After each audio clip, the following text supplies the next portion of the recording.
2차전지 ETF 버티는 거예요. 마이너스 10몇 %. 아, 2차전지. 내 돈 물어내. 2차전지 ETF요? 네네네. 제가 그거에 대해서 좀 말씀을 드리려고 할 말이 많습니다. 제가 지금. 그러니까 좀 이렇게 그거에 대한 얘기를 좀 많이 드릴 거고요. 동의하지 마시고 어떻게 하는지 테마 ETF에 대처하는 자세 좀 말씀드리고. 사실 그 말씀을 저도 꼭 드리고 싶은데 사실 이 방송 편집하고 내보낼 시점에는 또 그 관련주들이 어떻게 될지 또 모르는 거예요. 그렇죠, 모르죠. 예. 우리가 지지난주에도 이야기했고 지난주에도 이야기했지만 그래서 자산으로도 분산을 해야 되고 네. 기업으로도 분산을 해야 되고 그래서 시점도 분산을 해야 된다. 그래서 이 이야기를 했잖아요. 촬영 시점을 좀 자막으로 넣어주시면 감사할 것 같아요. 제가 잠깐 미래 좀 갔다 올게요. 그러면 저부터 옵션 좀 네. 사놓고.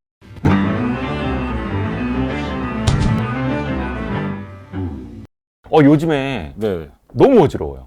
저도 어지럽습니다. 어떻게 돼가는 겁니까 이게?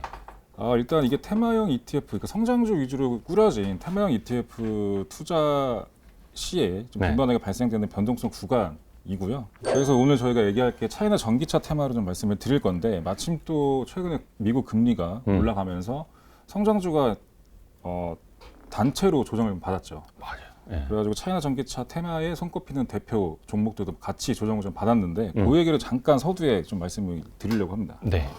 차이나 전기차 같은 경우는 최근에 중국 춘절 그 이후에 이제 현재까지 중국 전기차, 일단 배터리 기업들이 많이 빠졌습니다.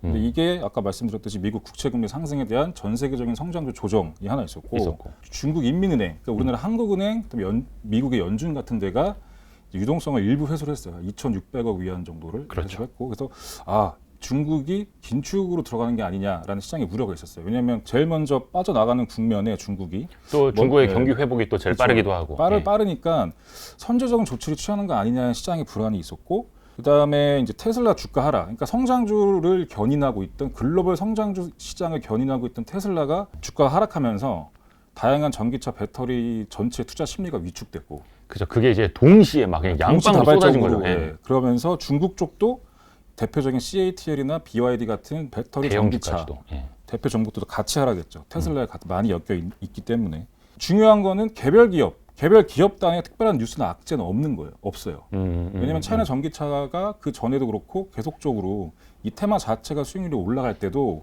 올라갈 때랑 지금이랑 이 CATL, BYD 뭐 다른 회사들이 똑같이 잘하고 있습니다. 그냥 그 기업들은 그냥 똑같이 가만히 있는데 바깥 세상에 바람만 좀 달라진 거죠. 바람만 좀 세게 분 거죠. 근데 실제로 주가가 올라갈 때보다 전망치가 더 좋아지고 있는 상황에서 이런 악재가 생긴 거고 외부적인 악재. 그렇죠. 그래서 이런 것들은 제 생각에 이 전기차 테마는 글로벌, 중국뿐만 아니라 글로벌, 한국 전부 다 모두가 알고 있는 테마잖아요. 그러니까 비유적으로 말씀드리면 이 기차가 가는 종착지는 어딘지 다 알아. 방향도 알고 어느 정도 속도도 예상이 되고 그 종착역에 뭐가 있을지도 이제는 모두가 다 압니다. 다만 이 열차가 가다가 신호대기에 걸린 거예요.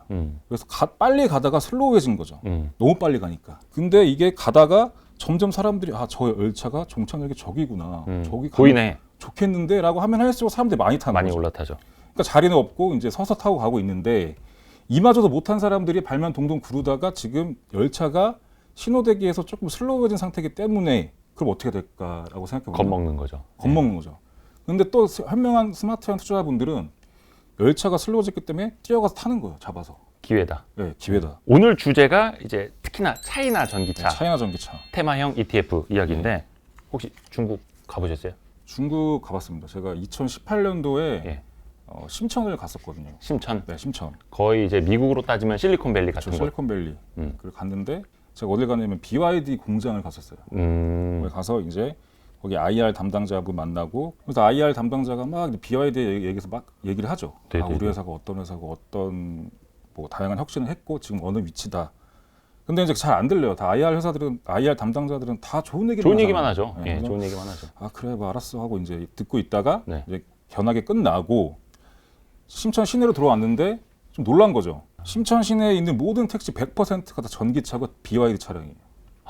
그래서 제가 그걸 보고 느꼈어요.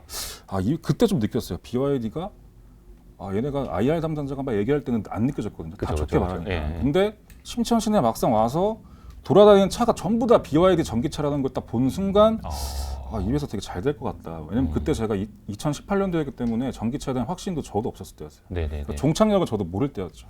열차에도 안 타 있었고. 사실 중국차 시장은 중국 쪽 이제 전기차 시장은 네. 사실 이거는 뭐 삼척동자도 다 알 거예요. 우리나라보다는 몇 배는 큰 시장이잖아요. 당연히 이제 성장도 하는 거고 네. 어느 정도 기초 체력도 보여줬고 네. 방금 말씀하신 것처럼. 중국 전기차 시장이 얼마나 큰지에 대해서 간단히 말씀드리면 2020년도에 137만 대가 팔렸어요, 전기차가. 137만 대. 137만 대. 이게 단일 국가로서는 가장 많이 판 대수고요. 유럽 대륙과 거의 맞먹는 판매량을 보였던 하나의 나라에서. 그다음에 2021년도에는 170만 대 예상하고 있고요. 2025년도에는 한 600만 대 예상하고 있습니다. 한 4년 뒤에. 네네네. 이 정도면 이제 침투율이 지금은 한 3-4%밖에 안 되는데 이때 되면 침투율 한 20%. 침투율이라는 건 전체 자동차 중에서 전기차가 차지하는 비중. 신차 판매 대수 중에서. 그러니까 5대 중에 한 대는 전기차일 전기차가 거다. 판매가 되는 거죠. 25년도에는. 예. 작년부터는 이제 중국 현지 자동차 회사들 중에서 가격이 좀 나가는 차를 만드는 회사들, 니오 같은 회사들이 네. 보통 이 니오 자동차가 한 SUV 기준으로 한 7천만 원 정도 하거든요, 전기차가. 꽤 값이 나가는 차예요. 근데 이런 것도 많이 팔렸죠, 작년에. 월 평균 한 2,000대 정도 팔렸고요. 그 니오 같은 경우도 보니까 꽤 실적이 있는 회사더라고요. 예, 뭐 루시드 이런 데랑은 또 비교가 사실은 조금 안 되는. 그렇죠. 예. 얘네는 진짜 실제로 많이 팔고 있는 회사. 그래서 이제 중국에 있는 배터리 혹은 전기차 관련 기업들 좀 살펴봐야 될 텐데 네네. 방금도 몇 군데 이야기를 하셨습니다만 네. 그들이 갖고 있는 이 글로벌 경쟁력이라는 것도 네. 상당한 건가요, 그럼? 그렇죠. 전기차 테마 안에서 중국 회사들이 얼마나 큰 경쟁력을 갖고 있냐를 보면 이제 대표적으로 차이나 전기차 테마 얘기할 때 제일 먼저 얘기하는 기업이 BYD 아까 얘기했던. BYD가 이제 재밌는 회사인데 완성차를 만들면서 배터리까지 같이 만드는 회사. 그러니까 이거 둘 다 만드는 회사가 거의 없어요, 글로벌리. 배터리도 만들고 완성차도 만들고. 네. 그래서 전기차를 만들어내에 있어서 수직 계열화를 할 수 있는 회사고 원가를 낮게 가져갈 수 있는 장점이 있는 거죠. 그다음에 배터리도 잘 만들어요. 이런 것들이 자체적으로 활용을 하기도 하고. 그러니까 BYD는 시작이 그 핸드폰 배터리 납품 회사였어요. 그래서 그 BYD 공장을 가면 박물관에 자기네들이 처음 만들었던 배터리부터 해서 소형 배터리부터. 소형 니켈 카드뮴 배터리부터 해서 쭉 전시를 해놔요. 배터리 이렇게 커지고 네. 있는. 쭉 커지면서 끝에 차가 있죠, 이 전기차가. 그다음에 뭐 전기차 생산량도 내년에 계속 늘어날 거고요. 각종 금융기관에서 한 35만 대 정도 예상하고 있고요. 얘네들이 BYD가 만든 그 LFP 배터리, 그러니까 인산철 배터리가 자기네들만 쓰는 게 아니라 향후에는 포드나 도요타로 수출될 수 있다라고 전망을 하고 있는 상황이고요. 그다음에 대표적으로 또 CATL. 굉장히 핫한 기업이죠. 그 CATL이 뭐 요즘에 2차 전지 테마 투자하시면서 LG화학이나 삼성 SDI의 라이벌이 어디냐라고 했을 때 CATL이 항상 올라왔던 기업이고. 그 CATL 같은 경우는 뭐 2차 전지 그 캐파로는 세계 1위잖아요. 세계 1위죠. 작년에 LG화학이 잠깐 이제 추월했다가 이제 다시 내려오긴 했는데. 얘네가 지금 34.3 기가와트 시의 캐파가 있어요. 전기차 배터리. 그러니까 1 기가와트 시가 10만 가구가 24시간 동안 쓰는 전력량이거든요. 10만 가구가 쓸 수 있는. 1인당 가구가 1가구당 4명이라고 치면 40만 명이 하루 동안 쓰는 전력량이 1기가와트시인데 CATL은 34.3 기가와트시의 캐파를 갖고 있죠. 그 1년 생산을 하면. 그다음에 LG 에너지 솔루션 말씀하셨듯이 살짝 밑에 있어요. 33.5. 그래서 1, 2를 다투고 있죠. 둘 다 좋은 회사고요. 그래서 둘 다 국내 2차 전지 테마, 중국 전기차 테마도 둘 다 좋은 거다라고 말씀드릴 수 있을 것 같고, CATL은 이제 자체적으로 개발한 LFP 배터리, 그러니까 LFP 배터리가 인산철 배터리잖아요. 리튬 인산철인데 이게 장단점이 있어요. 뭐 싸고 뭐 폭발이 좀 덜하다라는 게 있는데 대신에 싸니까 이제 에너지 밀도가 낮은 거죠. 그래서 멀리 잘 못 가는. 그래서 테슬라가 2020년도에 CATL LFP 배터리를 모델 3에 넣었잖아요. 맞아요. 그 뒤로 이제 계속적으로 판매가 잘 되고 있죠. 중국에서 모델 3가 이런 거에는 수혜를 받을 수도 있고, CATL은 테슬라뿐만 아니라 글로벌 전기차 브랜드에도 납품을 하고, 더 중요한 거는 중국 내에 있는 모든 전기차 완성차 업체 다 납품하고 있어요. CATL은 이제 중국 현지 자동차, 뭐 상해 자동차, 장성 자동차, 뭐 지리부터 해서 다 넣고 있어요. 그러니까 얘네는 두 배 먹는 거죠. 글로벌 전기차 시장 올라가는 거랑 그다음에 중국 현지 전기차 시장 올라가는 거. 둘 다 수혜를 받을 수 있는 기업이고, 그다음에 또 빼놓을 수 없는 기업이 강봉 리튬. 강봉 리튬. 강봉 리튬. 이름만 들어도 뭐 하는 회사인지 알 것 같은. 네, 그렇죠. 리튬 생산 회사죠. 예. 근데 얘네가 중국 최대. 그래서 뭐 호주나 아르헨티나나 뭐 중국 쪽에 리튬 광산을 갖고 있고 특히나 이제 차세대 배터리인 하이 니켈 함량을 늘리는 거죠. 네네네. 근데 그 배터리에 들어갈 그 수성화 리튬 만드는데 1등입니다. 얘네가. 그래서 차기 새로운 배터리도 잘 만들 거고 지금 현재 있는 리튬이온 배터리도 리튬을 계속 공급하고 있고. 요즘에는 미국 주식뿐만이 아니라 네. 중국 주식도 직접 투자하시는 분들이 상당히 많아요. 네. 그래서 이런 뭐 강복 리튬이다, 캐틀이다, 뭐 BYD는 좀 관심 갖는 분들이 많거든요. 네. 근데 직접 그렇게 개별 주식을 하는 것보다 네. ETF로 좀 싸서 투자하는 게 더 좋은 이유는 뭐가 있을까요? 좋은 이유는 그러니까 혁신 성장하는 테마에 투자할 때 가장 흔들리는 게 변동성인데 종목 하나에만 투자하게 되면 종목 위험까지 견뎌야 되는 2배로 힘든 거죠. 그렇죠. 그래서 이런 신성장 산업 자체가 경쟁이 너무 치열하고 초기 시장이다 보니까 이 시장 내에서의 플레이어들의 순위가 계속 바뀝니다. 서로 이제 싸우기도 하고 좀 싸우기도 노이즈가 하고. 생기기도 네. 하고. 그래서 순위가 계속 바뀌는 와중에 하나의 종목에 투자하는 거는 좀 위험하다. 왜냐하면 장기 투자할 거기 때문에. 그래서 그런 거 방지하기 위해서라도 분산 투자를 해야 되고 그러려면 당연히 ETF로 하시는 게 네. 좀 덜 흔들리시는 거죠. 요거 국내 사례로 제가 빗대서 말씀드리면 사실 LG화학하고 SK이노베이션하고 참 오랫동안 이제 좀 송사를 벌이고 있잖아요. 근데 사실 주주들끼리 이제 감정 싸움을 하기도 해요. 토론방 이런 데서. 근데 냉정하게 생각해 보면 내가 그 회사 오너거나 직원이 아닌 이상 그럴 필요가 뭐가 있을까? 그냥 ETF로 사고두면 그렇죠. 속된 말로 아무나 이겨라 해도 되는 건데. 이기는 편 우리 편. ETF 너무 원래 전문적이다. 그렇습니다. 네. 그래서 그런 식으로 또 이제 분산을 해서 위험도를 낮출 수 있는 그런 장점이 있는 거고. 그다음에 차이나 전기차 테마에 국한된 내용이긴 한데 이거는 네. 중국 본토 주식을 우리나라 개인 투자자분들이 접근하기가 어려워요. 제도적으로 제한된 종목들이 많이 있어요. 좀 제도적으로 다르죠. 예. 방금 말씀하신 CATL 같은 경우는 우리나라 개인 투자자분들이 직접 매수를 못 하세요. 아예 살 수가 없나요? 아예 살 수가 없어요. 그러니까 중국 주식시장이 좀 복잡한데 네, 맞아요.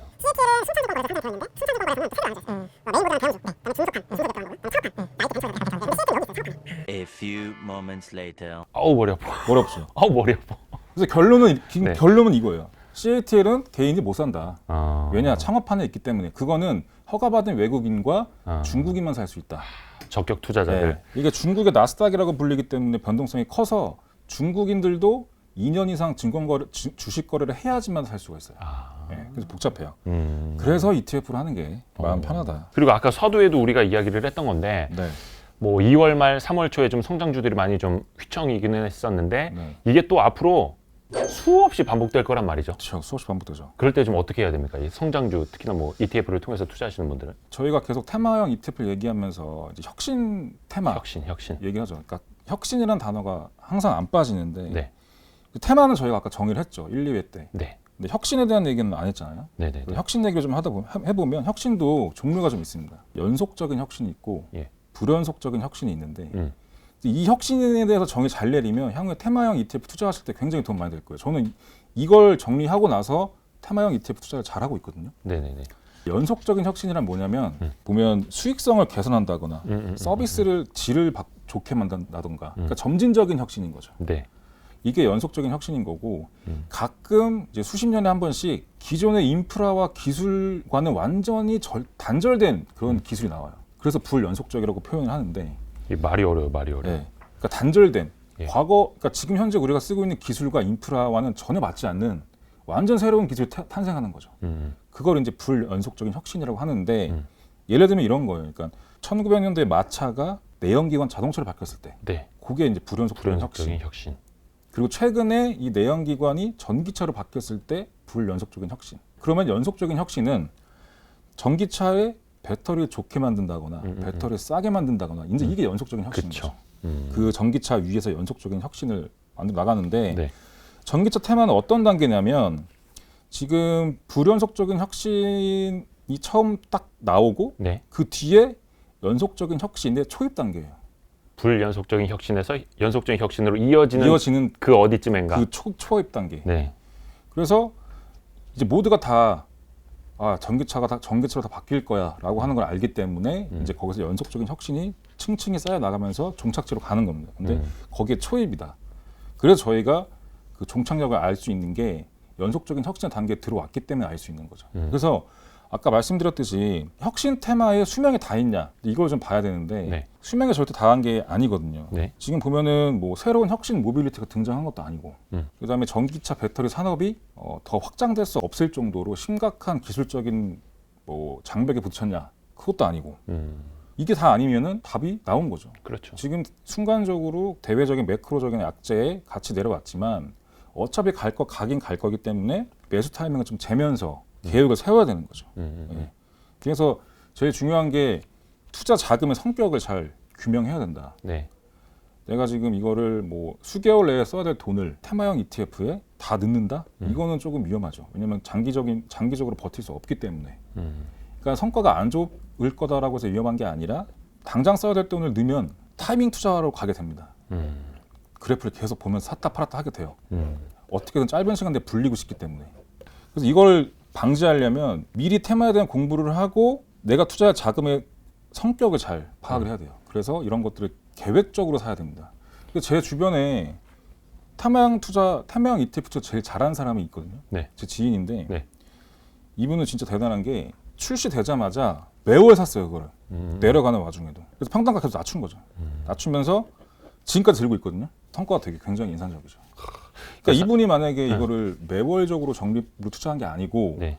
자기 목돈을 그냥 그 시점에 박았다, 투자를 했다라고 하면은 못 버텼을 거예요. 이 기간을 1년 반 정도 되는 이 기간을 못 버티고 이제 2020년부터 2021년 이때 최근까지 올라가는 그 구간을 경험하지 못했겠죠.